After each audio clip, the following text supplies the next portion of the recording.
যারা নতুন সপ্তম শ্রেণী, ষষ্ঠ শ্রেণী তাদের কাছে একটু কঠিন লাগতে পারে। আমি বেসিক নিয়ম, একাডেমিক নিয়মে খুব ডিটেলসে বুঝাবো, ধৈর্য সহকারে দেখেন, ঠিক আছে?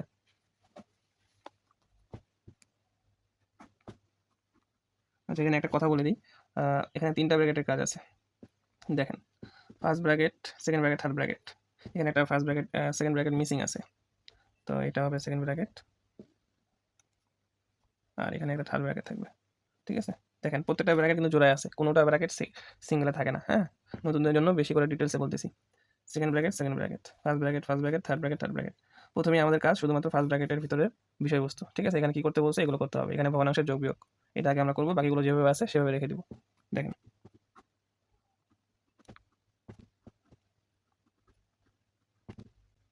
তাহলে আমাদের এখানে কাজ কি হবে?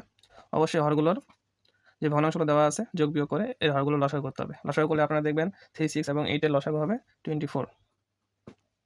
এখন যেটা কাজ, প্রত্যেকটা ভগ্নাংশের হর দিয়ে এই লসাগুটাকে ভাগ করতে হবে। 3 দিয়ে 24কে ভাগ করলে আসবে 8, 8 দিয়ে উপরে যে লব এটাকে গুণ করে বসাইতে হবে এখানে। তাহলে 3 দিয়ে ভাগ করলে আসবে 8, এই 8টা দিয়ে উপরে লব 2কে গুণ করলে আসবে 16। এরপরে দেখেন মাইনাস 6 দিয়ে 24কে ভাগ আগের মতোই, তাহলে 4, 4 এবং 1 গুণ করলে 4, প্লাস 8 দিয়ে 24কে ভাগ করলে 3, 3 দিয়ে 1কে গুণ করলে 3। ফার্স্ট ব্র্যাকেট ক্লোজ, আগের যে ব্র্যাকেটগুলো আছে এগুলো আগের মতোই বসাই দিতে হবে। দেখেন,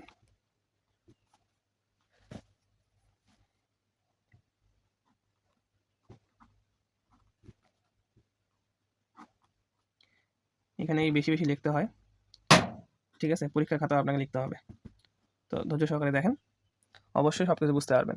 আগে ডিটেলসে বুঝতে হবে, বেসিক নিয়মে বুঝতে হবে, এরপরে আপনারা শর্টকাট লাইন স্কিপ করবেন যেভাবে আপনারা পারবেন। এখন এখানে যদি আমরা 24 থাকে, উপরে থাকবে আমাদের 15, তো সেক্ষেত্রে ফার্স্ট ব্র্যাকেট ক্লোজ হয়ে যাবে, এবং ফার্স্ট ব্র্যাকেট ক্লোজ হয়ে গেলে সেকেন্ড ব্র্যাকেটটা ফার্স্ট ব্র্যাকেটে পরিণত হবে, ঠিক আছে?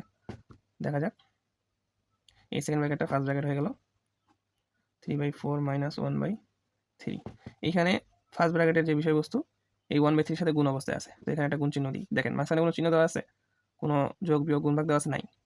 1/3 সাথে ফার্স্ট ব্র্যাকেট দিয়ে ক্লোজ করে লাগানো আছে, এই ফাঁকা জায়গা বা এরকম থাকলেই বুঝতে পারবেন গুণ অবস্থায় আছে, ঠিক আছে? তাহলে এখানে আমরা পাইলাম 24, হর লবটা হবে 15, ঠিক আছে? তাহলে আমরা এই ফার্স্ট ব্র্যাকেটটা ক্লোজ হয়ে গেল, এই যে সেকেন্ড ব্র্যাকেট এটা এখন ফার্স্ট ব্র্যাকেটে রূপান্তরিত হয়েছে। সেক্ষেত্রে আমরা এই থার্ড ব্র্যাকেটটাকে আর থার্ড ব্র্যাকেট রাখতে পারবো না, এটা এখন সেকেন্ড ব্র্যাকেটে রূপান্তরিত হবে। দেখেন এখানে লেখা হয়েছে, এটা ভুল লেখা হয়েছে।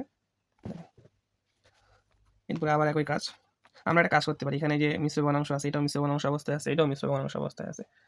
এই দুটাকে আমরা নর্মাল রূপে, সরল রূপে নিয়ে আসতে পারি, ঠিক আছে?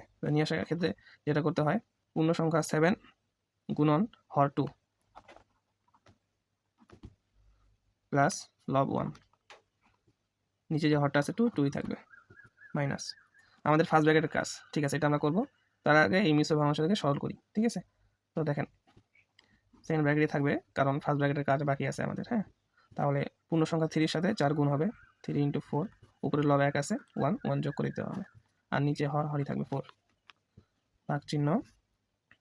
এখানে 1/3 এর সাথে 15/24 গুণ অবস্থায় আছে, তো এগুলো আমরা নর্মাল গুণ করে দিই, 1 আর 15 গুণ করলে যা হবে তাই বসাবো। দেখেন মাইনাস 1 আর 15 গুণ করলে হয় 15, 3 আর 24 গুণ করলে হবে 72। তাহলে এখানে আসেন 15/2, এখানে গুণ যোগ করা হবে 13/4, সেকেন্ড ব্র্যাকেট থেকে যাবে কারণ এখনো ফার্স্ট ব্র্যাকেটের কাজ বাকি আছে। দেখেন তাহলে 4 আর 72, 4 এবং 72 দুইটার লসাগু কত হয়? 72। তাহলে 4 দিয়ে 72কে ভাগ করলে আসবে 18, 18 উপরে লব আছে 3, 18 × 3 54, মাইনাস 72 ভাগ 72 ইকুয়াল টু 1, এই 1 দিয়ে উপরে লব 15কে গুণ করতে হবে, তাহলে পাইলাম 15। ফার্স্ট ব্র্যাকেট আছে এখনো, অবশ্যই সেকেন্ড ব্র্যাকেট দিয়ে ক্লোজ করে দেখাইতে হবে। এরপরে আমাদের ফার্স্ট ব্র্যাকেটের কাজ শেষ এখানে, তাহলে সেকেন্ড ব্র্যাকেটটা ফার্স্ট ব্র্যাকেটে রূপান্তরিত হবে।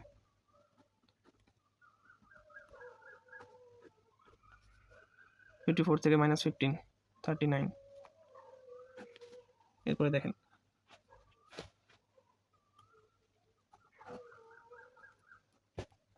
ভাগ করার নিয়ম আমরা যেটা জানি, এটাকে এই ভগ্নাংশটাকে বিপরীতভাবে দেখাতে হবে। 72 39 কেন দেখালাম? যেহেতু আমরা এটাকে ভাগটাকে গুণ করে ফেলাইছি। ভাগ করার নিয়মই এটা, ডান পাশের ভগ্নাংশটাকে বিপরীত করতে হয় এবং গুণ চিহ্ন ভাগের জায়গায় গুণ চিহ্ন দিতে হয়। তাহলে এখানে যারা ভাগ পারেন, যাদের 1 থেকে 20 করে নামতা মুখস্থ আছে, হ্যাঁ আমি বারবার সাজেস্ট করি যারা নতুন হাই স্কুলে উঠছেন, ক্লাস 6-এ আছেন, তাদের অবশ্যই 1 থেকে 20 করে নামতা মুখস্থ রাখা উচিত। হ্যাঁ, তা সেক্ষেত্রে গণিত খুব সহজে ক্যাচ করতে পারবেন, বিভিন্ন সমস্যা গণিতের সহজে ক্যাচ করতে পারবেন, ধরতে পারবেন। ঠিক আছে, দেখেন 4 একে 4, 18 4 72। দেখেন এখানে আবার দেখেন 13 একে 13, 3 13 39, 3। তাহলে আমরা পাইলাম 18/3। এই দুইটাকে যদি লসাগু করি এখন, যেহেতু বিয়োগ, ভগ্নাংশের বিয়োগ, 3 আর 2 লসাগু হবে 6, 3 আর 2 লসাগু 6। এখন ওই একই নিয়ম, 2 দিয়ে 6কে ভাগ করলে 3, 3 × 15 45, মাইনাস 3 দিয়ে 6কে ভাগ করলে 2, 2 × 18 36, 9/6, 3/2। এটাই অ্যান্সার। ঠিক আছে, আশা করি সবাই বুঝতে পারছেন। যদি কোনো কিছু বুঝতে না পারেন কমেন্ট করবেন, ঠিক আছে? আমি আমার পক্ষ থেকে যথাযথ চেষ্টা করছি। কথার উচ্চারণে হয়তো কিছু ভুল থাকতে পারে, আপনারা আশা করি কিছু মনে করবেন না। ধন্যবাদ।